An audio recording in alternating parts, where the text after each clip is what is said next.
Dans l'épisode d'aujourd'hui, je vous partage une conversation que j'ai eue avec Sylvia. Sylvia, elle est espagnole, mais elle habite en France depuis 15 ans et elle a ouvert justement une école d'espagnol où elle enseigne l'espagnol aux Français expatriés en Espagne. J'espère que jusqu'ici, vous me suivez. Le plus intéressant, je trouve, chez Sylvia, c'est qu'elle a réussi à parler français tout en conservant son accent, mais en ayant vraiment dépassé tous les blocages qu'on peut avoir quand on apprend une nouvelle langue et les blocages qu'on peut avoir parfois quand on a peur de son accent et du jugement des autres. Donc, je pense que vous allez trouver cette conversation vraiment très intéressante et très inspirante, j'espère. Si vous ne me connaissez pas encore, mais que vous apprenez le français, bienvenue. Je m'appelle Elida et j'enseigne le français sur les réseaux sociaux, principalement sur ma chaîne YouTube et aussi à travers ces épisodes de podcast. Je vous rappelle que vous pouvez télécharger la transcription de l'épisode et la liste du vocabulaire important. Le lien est dans la description. Si vous voulez, vous pouvez même le télécharger avant d'écouter la conversation parce qu'on parle un petit peu rapidement, donc ça pourra peut-être vous aider. Salut Sylvia, merci beaucoup d'avoir accepté mon invitation. Comment ça va? Salut Elisa, merci à toi de m'avoir appelé pour ton podcast. Moi, ça va. Nous, on se connaît, on s'est déjà rencontrés, on a déjà discuté. Et je me souviens que quand on avait discuté, justement, on avait beaucoup parlé de dépasser un peu la peur de parler français. Et toi, je trouve que t'as vraiment un parcours assez inspirant et tu parles français avec tellement d'assurance que je pense que ça peut inspirer beaucoup des personnes qui vont écouter ce podcast. Alors, est-ce que tu peux te présenter un petit peu et raconter un peu ton parcours aussi pour les gens qui te connaissent pas encore. Bien sûr, merci. Merci pour m'avoir présenté un peu comme ça. Je suis Silvia Cabello. Je suis aussi professeure de langue, mais professeure d'espagnol. Justement, le fait d'habiter en France, ça a eu un impact dans ma vie professionnelle. Alors, je suis espagnole, je suis de Barcelone. Et moi, mon métier, c'était professeur d'école, maîtresse Mhm. d'école. La vie a fait que dans mon chemin, ça croisait en français. Alors, du coup, moi, j'ai déménagé en France, mais je n'avais jamais appris le français. Et ma passion, c'était l'enseignement. Alors, forcément, quand je suis déménagée en France, je voulais continuer dans l'enseignement. Le fait d'être en France et d'être professeur d'espagnol, c'est justement, c'est pas par hasard. C'est parce que c'était ma façon de continuer la pédagogie et finalement, c'est mon métier de cœur. Et quand est-ce que tu as commencé à apprendre le français? Alors, t'avais quel âge? Quand j'ai commencé à apprendre le français, exactement, j'avais 25 ans. J'ai Mhm. 41 maintenant, bientôt 42. J'avais 25 ans parce que j'avais rencontré mon conjoint mars 2008. Mhm. Je ne savais rien, mais rien de français. Je suis venue à passer l'été dans un village de Haute-Savoie. Je suis bavarde comme pas possible. Alors moi, c'était la souffrance pas pouvoir parler. C'est pas la souffrance de devoir parler et pas arriver, c'était la souffrance de pas être capable et c'était vraiment Mhm. manque de connaissances totale. C'est-à-dire, je ne connaissais rien de français. Les mois d'été, j'ai regardé les couleurs, les jours de la semaine, mais bon, ça Tu peux suffit. pas avoir de conversation avec un Non, vocabulaire non, non. basique comme ça, même si il faut passer par là. Oui, oui, oui, oui, on est d'accord. Mm. C'est une phase, mais tu es loin de parler. Alors, après avoir passé l'été 2008 en Haute-Savoie, dans un petit village, je me suis inscrite à Barcelone dans l'Alliance française qui Ah bah existe. oui. Oui, voilà, c'était comme l'organisme officiel, on va dire.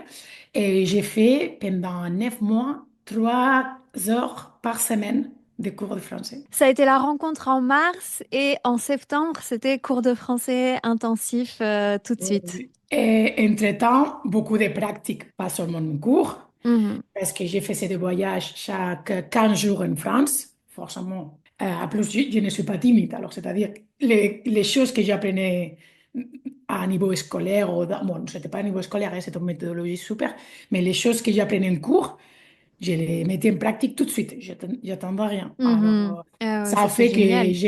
oui, j'ai passé 9 mois à avoir de presque rien, parce qu'en septembre, bon, j'avais un niveau 1, .2 pour dire Oui, quelque chose. initié. Oui, oui, oui. Et j'ai fini avec valider mon niveau B2 en juin 2009. En 9 mois, waouh, bravo. Après, c'était super intensif. C'est pour ça que, Oui, oui, oui. c'est-à-dire, parfois, quand j'entends dire, est-ce qu'on ne peut pas parler une langue en 6 mois? Est-ce que c'est pas une question de temps? C'est ce qu'on fait Si, avec ce temps. exactement. Mhm. Parce qu'il y a des personnes qui, oui, si tu vraiment tu mises tout sur cet apprentissage, pourquoi pas? Oui, exactement. Et puis, c'est une question de temps par jour aussi, parce que 5 minutes par jour, c'est pas la même chose que 3 heures par jour. Donc, ça dépend de ce que tu es capable et de ce que tu as la possibilité de faire à ce moment-là, ouais. On est d'accord que Mhm. l'intensité que j'ai mis ces neuf Oui. mois, je ne les ai jamais plus mis après, hein. J'avais la motivation, le temps, un objectif vraiment clair que c'était déménager en France, pas dépendre des personnes, ni être assisté, ni... Ça, j'avais horreur. J'avais horreur de devoir Mhm. dépendre des autres. Que malgré ça, on avait besoin d'aide, hein, parce qu'il y a beaucoup de choses que c'est plus des codes proprement de la langue. Mhm. Mais en aucun moment, je me sentis que j'avais besoin d'avoir quelqu'un à mes côtés. La partie administrative en France, je suis arrivée, je l'ai fait toute seule. Et la France, l'administratif, Ouais, ouais, c'est ouais. pas la plus simple, hein. Non, non, Alors, il faut beaucoup de courage même quand on est français. ah ouais, ouais, non, ouais. Du coup, c'est ça qui t'a permis de progresser rapidement, c'est que ton objectif, il était tout de suite très haut et à court terme finalement. C'est-à-dire que je ne me suis pas laissé un autre choix. Mhm, C'est-à-dire, je veux aller habiter en France, hors de question que je ne parle pas français. Je ne suis pas rentrée dans les détails, dans les sens, il faut que je l'écris sans faute, il faut que je le prononce parfait, parce qu'alors je ne serais jamais arrivée. Parce qu'actuellement encore, je ne le prononce pas parfait, je ne l'écris pas parfait. Je dois parler français, je dois mhm, pouvoir m'exprimer en français, être autonome en français. Quand on ne se donne pas notre choix, on se donne les moyens, je pense. Et je ne me considère pas quelqu'un fort en langue, hein. Si quelqu'un m'écoute, je ne suis pas forte en langue, je ne suis pas quelqu'un qui écoute 3 séries en version originale et je parle anglais. Non, non, c'est pas le cas. Je ne suis pas quelqu'un de super polyglotte. Et justement, je joue avec ça. Je suis prof d'espagnol, justement pour des expats francophones, des personnes qui vont habiter en mhm, Espagne. Et je leur dis, est-ce que vous n'avez pas besoin d'être fort ni pas fort en langue? On oublie le côté scolaire, on oublie cette croyance de on est nul en langue. Non, non, peu importe comme tu es, si tu as envie de t'exprimer, si tu mets bien sûr hein, l'engagement, un peu de discipline et un petit peu tous les jours, tu arriveras à ton objectif. oui. Je suis sûre de ça. C'est vrai que on a tendance à croire qu'on peut être fort en mathématiques, fort en dessin, ou etc. Et que du coup, les langues, c'est un peu la même chose, que si on n'est pas fort en langue, bah, on sera jamais bon. Alors qu'en fait, tout s'apprend, quoi. On peut devenir bon en mathématiques, on peut devenir bon en dessin, et c'est la même chose. On peut devenir bon en langue aussi. Parce que ce qui fait la différence, c'est quand tu as vraiment un vrai pourquoi, un Mhm. objectif, mais significatif. Oui. Justement, hier ou avant-hier, j'ai parlé avec une amie par rapport à son fils, il est au collège, l'espagnol, ça va pas et tout. Et je lui ai dit, mais je me rappelle, je suis pas fière, mais c'est une vérité, je me rappelle, même au lycée, je n'ai pas donné de valeur à la langue. Moi, j'ai donné la vraie valeur à parler des autres langues quand j'étais adulte. Mhm. Moi, à l'école, c'était une matière de plus. J'ai pas, je pense que maintenant, ça a changé, que chez les jeunes, on se rend compte que c'est, voilà. Mais moi, c'est vrai que moi, c'était une matière de plus. Moi, je voyais pas forcément dans ma vie. Alors, du coup, quand on a un vrai objectif, personne qui aime voyager, quelqu'un qui a voulu changer de pays, quelqu'un qui, c'est pas, qui a des familles internationales, peu importe. Quand tu as vraiment un objectif et vraiment cet objectif te tient au corps, c'est là que ça aide beaucoup à Oui. l'engagement, à la discipline et à pratiquer. Parce que sinon, ça peut devenir un petit passe-temps, on va dire, mais où on n'arrivera pas exactement à un stade plus avancé. Et est-ce que tu trouves du coup que ça a été un parcours facile finalement? En ayant cet objectif-là, est-ce que tu t'es dit, bon, bah, ça va? Le fait de me débrouiller, entre guillemets, en français, c'était facile dans le sens où j'allais de bon cœur au cours de Mhm, français. J'ai eu la chance des profs super sympas, des méthodes super sympas, des collègues dans mon cours super agréables. J'étais super bien accueillie en France quand je venais chaque 15 jours. Alors voilà, les premiers pas pour me débrouiller, oui. La chose qui a été plus lourde pour moi, et que parfois elle est encore aujourd'hui, c'est tout le temps les mêmes commentaires par rapport à l'accent et tout ça. Ça fait 15 ans que j'habite ici, alors voilà, écoutez les mêmes commentaires 15 ans. Et souvent, c'est les mêmes Mmh. personnes que depuis 15 ans. Ils te les font, tu te dis, oh, à un moment donné. Ah, voilà. Parce que moi, j'ai fait le deuil. Je suis une personne que j'ai avec 80 ans et j'aurai cet accent. Et puis oui, c'est pas grave. Aussi, je sais pas.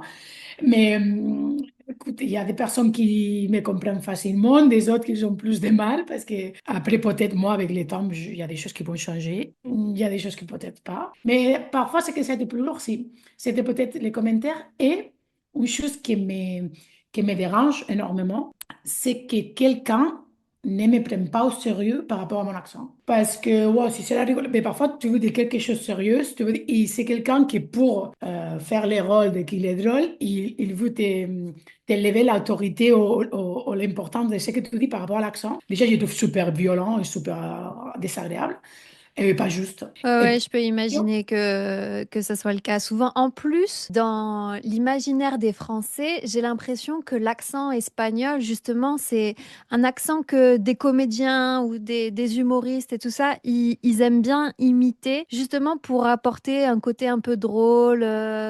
Les Espagnols, c'est des gens du Sud, un peu exubérants, etc. Et donc, tous ces clichés-là, ils sont un petit peu intériorisés, enfin, ou en tout cas, ils sont un peu évoqués quand on entend un accent espagnol, alors que chacun a une personnalité différente, quoi. quand je parle, souvent on me dit, ah, c'est bien, ça me rappelle les vacances, ça Eh m'amène le oui. soleil, que c'est agréable. Mais par rapport à quand on parle quelque chose de sérieux, et moi j'ai une anecdote que ça me vient de venir à la tête quand je t'expliquais ça. Parce qu'avant d'avoir mon école d'espagnol en ligne, j'étais prof d'espagnol dans les lycées en France. Alors j'étais un prof, on était en conseil de classe, et dans le conseil de classe, on avait des profs de toutes les langues, bon, de toutes les langues, de toutes les matières, pardon. Et je me rappelle que je ne sais pas pourquoi je suis intervenue pour dire mon opinion de quelque chose, c'était un sujet un peu sérieux par rapport à un élève. Il y a les professeurs, c'est un professeur d'histoire, je pense. Il m'écoute, il se tourne et me dit, ah, mais super surprise. Ah, mais c'est pas faux, c'est qu'il dit, mais comme il était comme surprise de ce que j'avais dit, il avait comme deux sens, comme en disant, ouais, il avait Oui. fait un commentaire comme, ah, elle est pas que rigolote quand elle parle, il y a quelque Des chose fois, elle dans... dit des choses sérieuses quand même. Ouais, alors moi, je pense qu'il avait répondu, mais c'est pas parce que j'ai un accent que ce que j'ai dit, c'est pas sérieux. Non, non, mais c'est vrai que les accents, ça évoque plein de choses inconsciemment, je pense. Même si parfois les gens, ils essayent d'être polis ou quoi. Un accent, ça, voilà, ça évoque le pays d'origine et peut-être les clichés qu'on a intériorisés par rapport à tout ça. Et tu trouves que tu as eu une évolution par rapport à ça, que au début, peut-être, t'osais moins et que maintenant, tu es complètement à l'aise ou... Moi, normalement, je suis à l'aise. Mhm. Normalement. C'est vrai que quand je suis dans un groupe de personnes que je ne connais pas, je dois prendre la parole en public, peut-être je l'ai réfléchi 3 secondes de plus, pas beaucoup plus. Ce qui m'a permis toutes ces années, c'est voir qu'il y a une chose en commun des personnes qui font des commentaires désagréables, que je veux dire, c'est une minorité, Elisa. Hein. Toutes les personnes, ils ont un point en commun.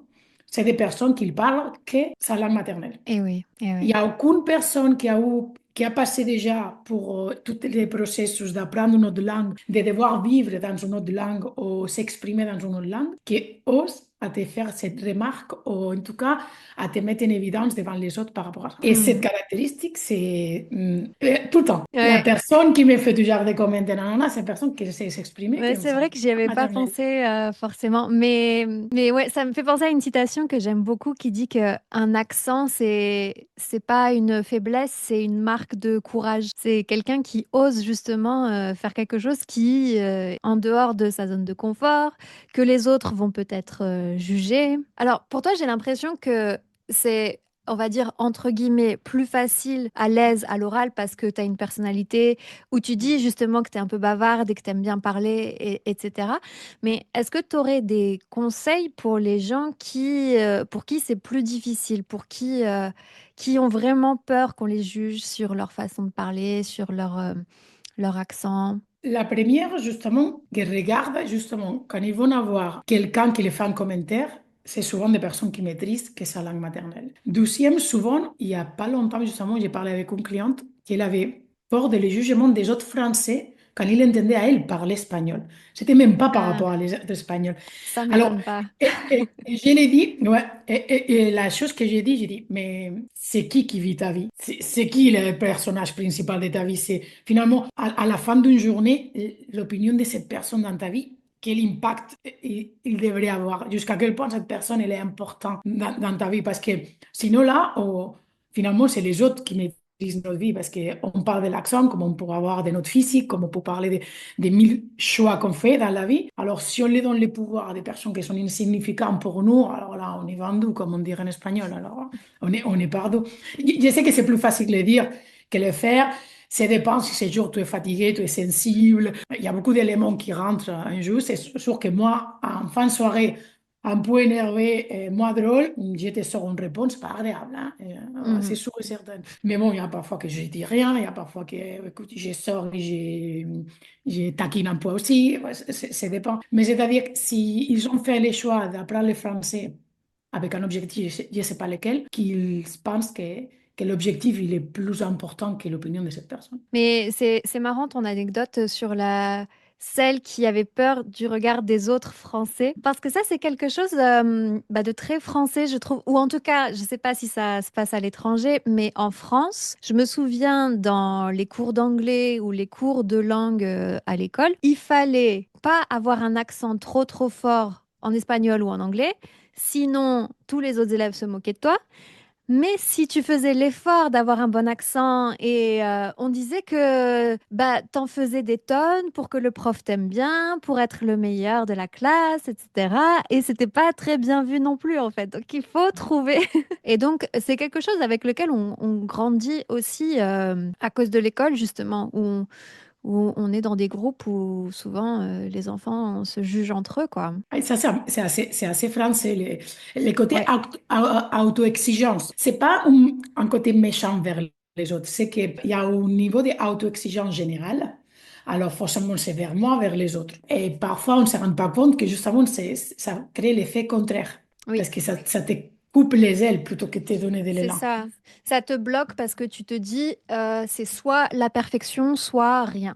Voilà, souvent c'est rien parce que la perfection, c'est quand même très dur. Mais il n'existe, pour moi, vraiment, la perfection n'existe pas. Il y a mille façons de parler le français. Exactement. Enfin, même des natifs français qui ont un excellent niveau, ils ont forcément fait des fautes un jour dans leur vie.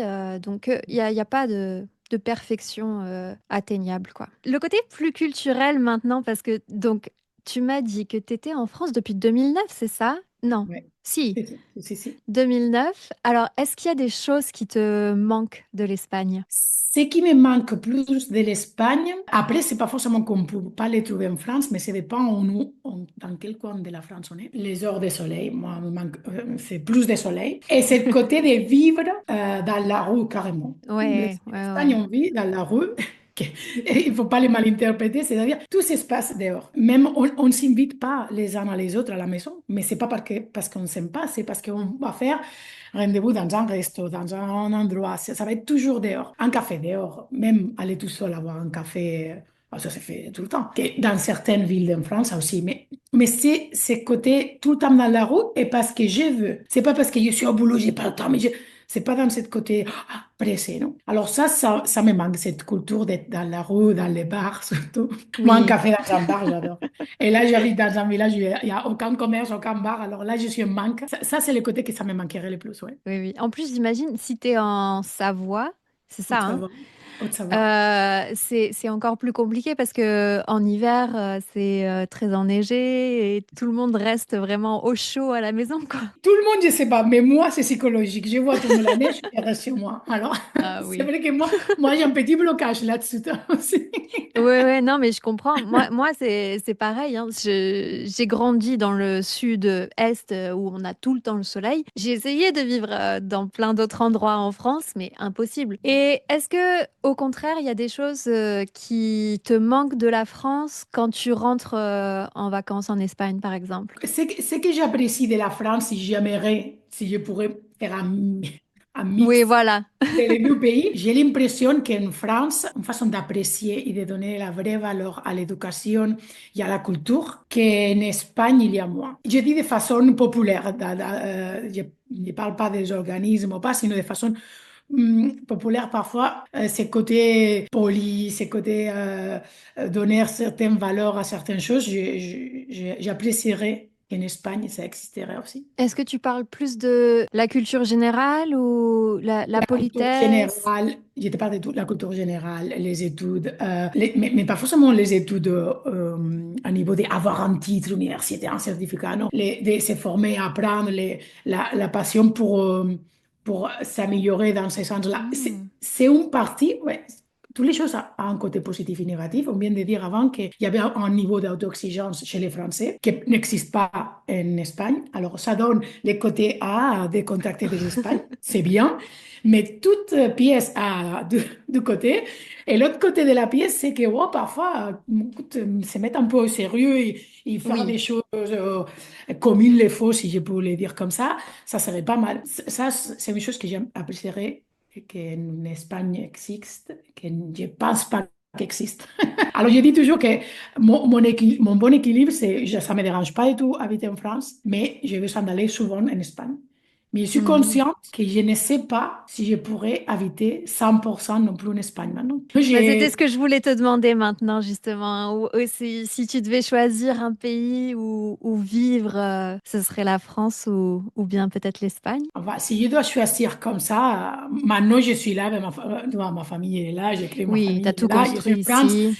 et je serai où il y aura ma famille. Si demain c'est un troisième pays, pues, j'irai les yeux fermés. Mais c'est vrai que mon équilibre, c'est un peu des deux, on va dire. Parce que moi, ce côté, les choses importantes, calme, c'est la base de la France, j'aime bien. Et ce côté, allez, on y va, arrête, c'est bon, ne prends pas tout au sérieux.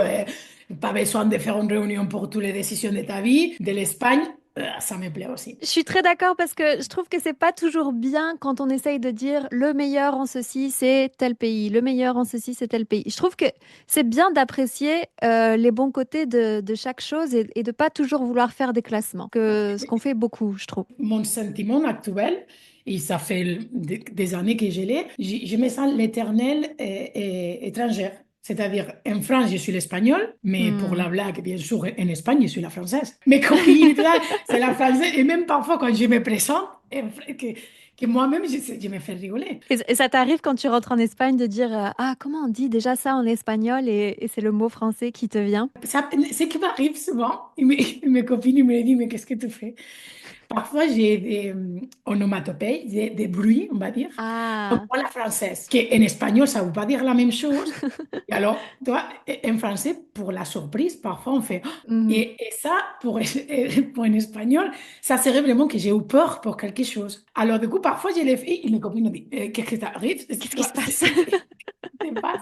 O faire une intonation un peu à la française, je ne sais pas pourquoi, parce que même en français, je ne l'ai pas, mais ça peut m'arriver. Un mot peut-être, mais non, ça ne m'arrive Non, pas. pas si souvent que ça. Bon. Par contre, je suis de Barcelone, je parle l'espagnol et le catalan, mais ma langue maternelle, c'est l'espagnol. Mhm. Même si j'avais un niveau bilingue, parce que l'école en Catalogne, elle est en catalan, j'étais prof d'école, c'était en catalan, mais une langue que j'ai vraiment oublié beaucoup parce que je ne pratique pas.